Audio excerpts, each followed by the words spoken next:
Well, good morning again, and I hope you're well. We're talking about peace. Monday is Peace Day, and I think, boy, the world really needs it now. Where it's very sad about the violence and the death. So we'll just keep talking about peace. And, what I was thinking about was when I was a child. A couple of things always stuck in my mind. I'm sure you're the same way. I don't recall the scenario, but I was talking and my sister was with me, and we were just little kids, so we really didn't know what we were talking about. But for some reason, I remember her saying that you can't read the Bible because it just contradicts itself every so many pages. And, at the wisdom of 8, I said, oh, okay, that sounds, it's true. From what I knew in school, they would read something and then the next day would read something, and it did seem to contradict.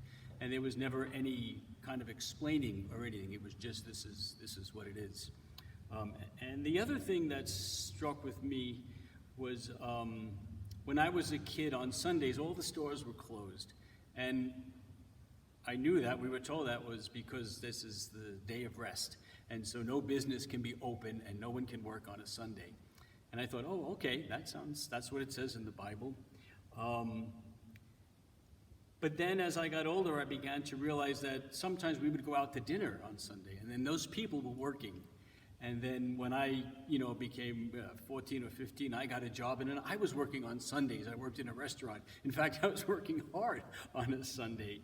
And in the back of my mind, I'm still thinking, how is this then resting on the Sabbath? So I just couldn't understand that concept. I just couldn't understand it.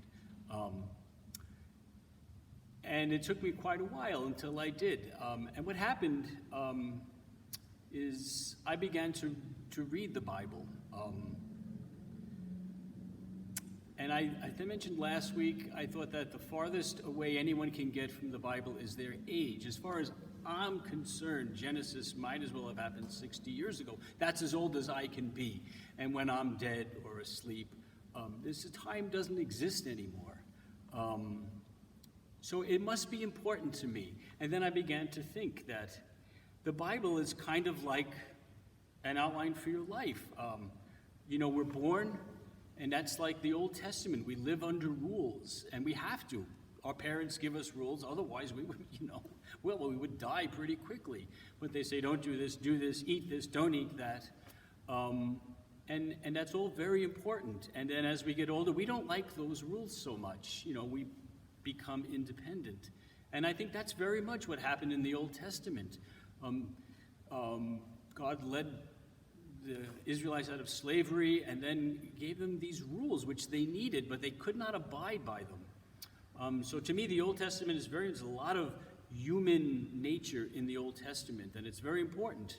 And then I think you become like 18 or whatever, and in my case, I joined the Air Force. And to me, this was the 40 years in the wilderness. Now for a little period of time, I believe in God, but I don't know what's going on. And then this is when I started to read the Bible then. And I felt like after I got a grasp of things, it was kind of like I moved into Christ. Because I was able to understand Christ. Because I was able to read, I can ask God questions, and I can come to understand things. And I came to understand for myself what it means to be in the Sabbath. How it doesn't mean not to work. It's why you do everything. I came to now, I trust Jesus. And he is the Sabbath rest. And I think, wow, what does that actually mean? And I came to realize that I would stop living to accomplish or to be the thing I was supposed to do. And I want to live to serve God. That's all I want to do.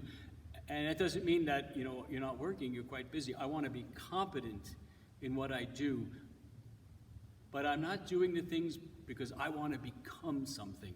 I already am something, and that's all I want to be. I'm saved, and I'm going to go to heaven. And I thought, wait, if life isn't just like the entire Bible, so I would recommend to read every little nook and cranny of that book. There are so many things in there. But where it explained Christ as the Lord of the Sabbath and to enter into his Sabbath rest, then that explained everything to me, and I understood what I didn't understand as a child, which I didn't think I could understand. God taught me this. And then I think there are many other things that I don't understand in the Bible, and I'm good with that. I like to say I don't understand it, not it's a contradiction, it's right or wrong. Think back, the Bible should be a book of contradictions because life is contradiction. And so it makes more sense to me that the very reason my sister said you shouldn't read it is the reason why you have to read it. You have to be able to live without understanding everything. But when God explains something to you that's been really difficult for many years, well, it's a sense of peace that comes over you. And you begin to think, wow, there's probably other things that I'm beating my head over, trying to figure out, that in time, God is going to explain to me. So, as always, I think reading the Bible because you can find yourself in it. And just because God wants you to understand things that you can only understand if he explains them to you. And it's just a great feeling. So that's what I was thinking about for peace. Thank you.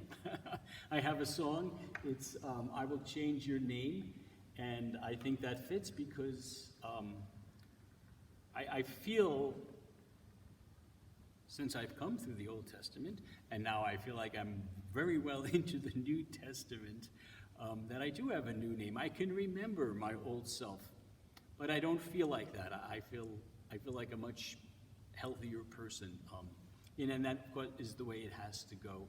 There's that, after thinking all those things, I read that it's in one of Paul's letters where he says, each person has to work out his faith with God. Each one of us, one-on-one with God. And to one person, all days are the same. And to another person, one day is different than the other day. And as long as in your heart you are true to God, and you'll know it if you're not, or if you're just trying to rationalize, then that's your faith, and you stand by it. And it's good. So once again, there's no judging anyone else, but it's really good to dig to find a deep, deep peace of God. It's beautiful, and I think the world really needs that real peace, not the fake stuff that we get here. Anyway, this song, I Will Change Your Name, because you become, you go from a seed to a beautiful tree. You become a new person. It's beautiful.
Thank you.